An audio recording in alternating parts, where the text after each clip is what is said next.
નમસ્કાર, YNN ન્યૂઝમાં આપનું સ્વાગત છે। સમાચારમાં વાત કરીએ તો ઉપલેટા સેવા સહકારી મંડળીની 53મી વાર્ષિક સાધારણ સભામાં આગેવાનો અને ખેડૂતોની વિશાળ હાજરી જોવા મળી હતી।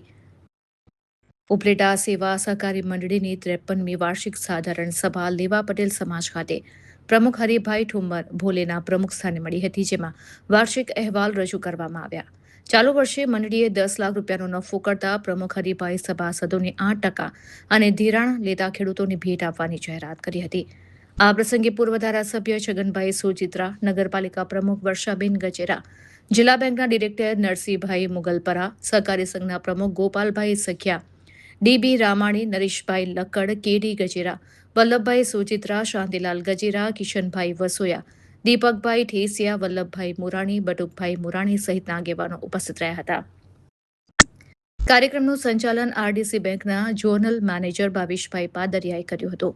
કાર્યક્રમને સફળ બનાવવા માટે મંડળીના મંત્રી નરોત્તમભાઈ ગજેરાના માર્ગદર્શન નીચે વિશાલભાઈ મુરાણી તથા દિનેશભાઈ સાવલિયાએ ભારે જહેમત ઉઠાવી હતી। રિપોર્ટર નીલમ ભોલુ, રાઠોડ, ઉપલેટા।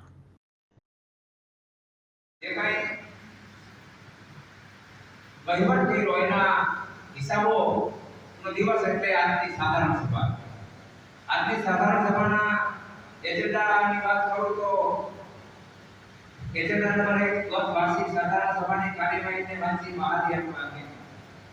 ગત વર્ષે આપણે આ સ્થળે એજન્ડા મુજબની કાર્યવાહી કરી, જેની આજની વાર્ષિક સાધારણ સભામાં આપણે બહાલી માટે આપણી સમક્ષ રજૂ કરું છું। એજન્ડા નંબર 2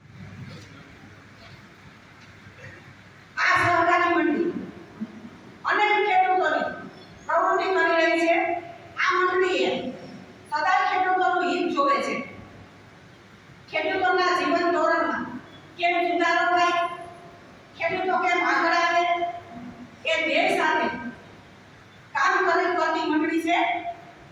આગળ આવું જ કામ કરતી રહે અને ખેડૂતોનો પ્રશ્નમાં હંમેશા અગ્રેસર રહે એવી શુભકામના ભારત માતા કી જય।